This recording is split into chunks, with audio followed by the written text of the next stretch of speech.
influents du prieuré de Sion et la fortune, le pouvoir, la science militaire et la vendetta des Templiers, et dirige le tout contre l'Église catholique. Il y ajoute ses propres connaissances occultes. Pour fonder sa communauté, il ne choisit pas le 1er mai par hasard. C'est une date importante dans le calendrier satanique.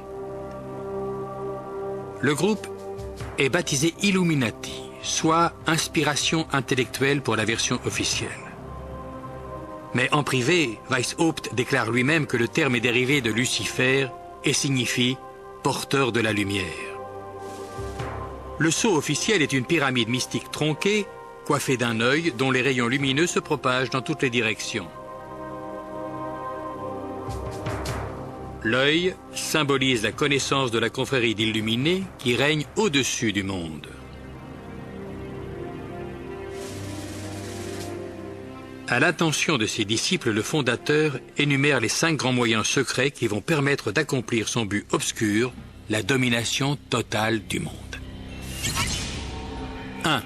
La corruption par l'argent et par le sexe sera utilisée pour contrôler les hauts fonctionnaires occupant déjà des postes importants dans l'ensemble des gouvernements et des domaines de réussite. 2. Les Illuminati qui sont dans le corps enseignant des collèges et des universités devront instruire les meilleurs élèves pour les besoins de la cause. 3.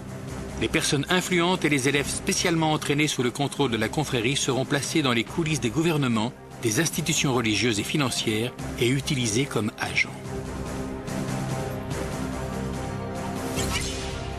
4. La communauté secrète exercera une suprématie absolue sur les médias afin que toute information puisse être orientée de manière à convaincre le grand public qu'un gouvernement mondial unique est la seule solution à nos nombreux problèmes.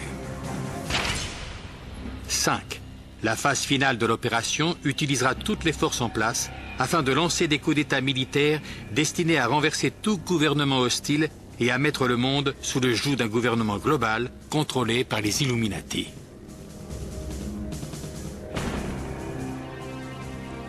Le groupe d'origine est composé de maçons de 32e degré et se sert de différentes loges maçonniques pour le recrutement et la base du projet.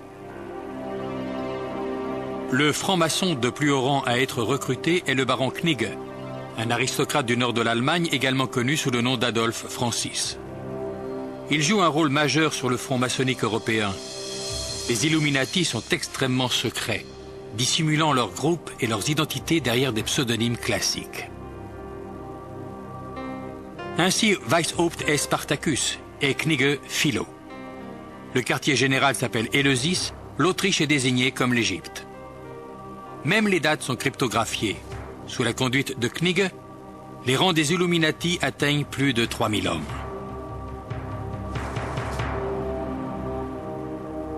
Mais un succès aussi rapide engendre l'opposition, notamment de la part des jésuites qui, dès le début, combattent les Illuminati avant que l'ensemble des prêtres ne deviennent activement leurs ennemis. Dès lors, l'Église catholique mène l'offensive contre la confrérie secrète. L'opposition grandit au point que le gouverneur de Bavière déclare dans un édit de 1784 que les Illuminati représentent une conspiration hors la loi. Un grand nombre de leurs membres est emprisonné et certains, dont Weishaupt, sont bannis du royaume. L'illuminisme et bientôt la franc-maçonnerie sont contraints de quitter la Bavière. À la fin du XVIIIe siècle, les Illuminati semblent avoir été complètement éradiqués. Mais la disparition de la confrérie secrète, tout comme celle qui l'ont précédée, n'est qu'une apparence. Elle n'a fait que passer dans la clandestinité en prenant le soin d'ajouter un article de plus à sa liste de sombres objectifs, celui d'infiltrer et de faire tomber la religion catholique. Lorsqu'on observe le monde d'aujourd'hui, que voit-on de toutes ces communautés secrètes? Les groupes maçonniques sont la communauté dominante et existent au grand jour à travers le monde. De nos jours, dans le rite américain dit d'York, le degré de chevalier du temple est le plus haut grade de la hiérarchie. Ce qui se passe dans les loges maçonniques est encore relativement secret. Seuls les dignitaires du plus haut échelon ont probablement connaissance des rituels obscurs, des objectifs et des vendettas menés contre l'Église catholique. Les francs-maçons et les templiers se sont parfaitement intégrés au sein des sociétés les plus respectées de notre monde. Dans une moindre mesure, les assassins ont fait des apparitions périodiques au cours de l'histoire. Au début du XIXe siècle, ils apparaissent en Inde sous la direction de l'Aga Khan, à qui ils attribuent des pouvoirs divins. À la fin du XIXe siècle, l'Aga Khan les mène jusqu'en Afghanistan, où ils développent des relations durables avec les Britanniques. Plus tard, les descendants de l'Aga Khan infiltrent davantage les cultures occidentales. Le mariage du prince Ali Aga Khan, petit-fils d'Aga Khan II, avec l'actrice américaine Rita Hayworth en est un exemple frappant. Les assassins, en tant qu'organisation meurtrière secrète, appartiennent-ils désormais au passé? Les effusions de sang perpétrées de nos jours par les extrémistes islamiques portent à croire que les assassins sont encore bien actifs. Le prieuré de Sion est également toujours en activité de nos jours. D'ailleurs, un grand nombre de figures illustres de l'histoire y auraient servi comme grands maîtres. Certaines preuves confirment cette hypothèse. En 1975, une découverte est effectuée dans une librairie parisienne. On y trouve des parchemins désignés sous le nom de dossier Le Carré. Ces documents révèlent entre autres que Léonard de Vinci, Victor Hugo et Isaac Newton ont été des membres secrets du prieuré. Certains attribuent la création de l'Union européenne au prieuré de Sion. François Mitterrand aurait été un de ses membres, tout comme beaucoup d'autres puissants de ce monde. Quant à la lignée des Mérovingiens que cette institution a fait le serment de protéger, elle se poursuit. À travers les mariages incestueux au cours des siècles, la plupart des familles royales d'Europe peuvent faire valoir leur descendance mérovingienne. On dit que les 44 présidents des États-Unis seraient tous issus de ces familles royales. Le vaste réseau relationnel du prieuré de Sion a fourni aux Illuminati les moyens d'influencer la politique et le pouvoir aux quatre coins du monde.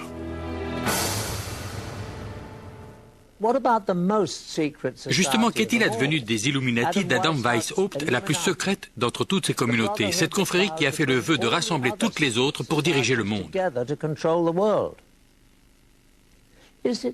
Poursuit-elle toujours son plan diabolique de domination planétaire? Nous avons découvert de nouveaux faits troublants qui révèlent que cette organisation est encore plus puissante de nos jours. L'étude d'une société top secrète se rapproche de celle des courants d'un lac. Les rides de la surface fournissent des indices sur ce qui se passe dans l'obscurité des profondeurs. Le plan d'envergure des Illuminati exige d'infiltrer les gouvernements à travers le monde. Au cours de notre vaste enquête, nous nous sommes concentrés sur une seule cible, l'ex-URSS, afin de déterminer comment elle a pu être manipulée par les Illuminati. Un moyen efficace de contrôler un gouvernement serait d'infiltrer ses services secrets. Les récentes révélations émanant des dossiers du KGB donnent un aperçu sans précédent de la situation. Maintenant que la guerre froide est terminée, des informations confidentielles sortent en fraude des coffres étroitement surveillés de ce qui fut l'Union soviétique. Depuis le passage à une économie de marché, de nombreux articles autrefois inaccessibles aux Russes arrivent progressivement sur le marché noir. On dit que tout est à vendre en Russie, y compris les secrets d'État et les espions qui les détiennent. Après la chute de l'Union soviétique, le KGB est dissous.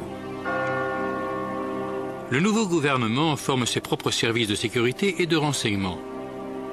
De nombreux anciens cadres du KGB sont réintégrés, mais beaucoup se retrouvent sans travail.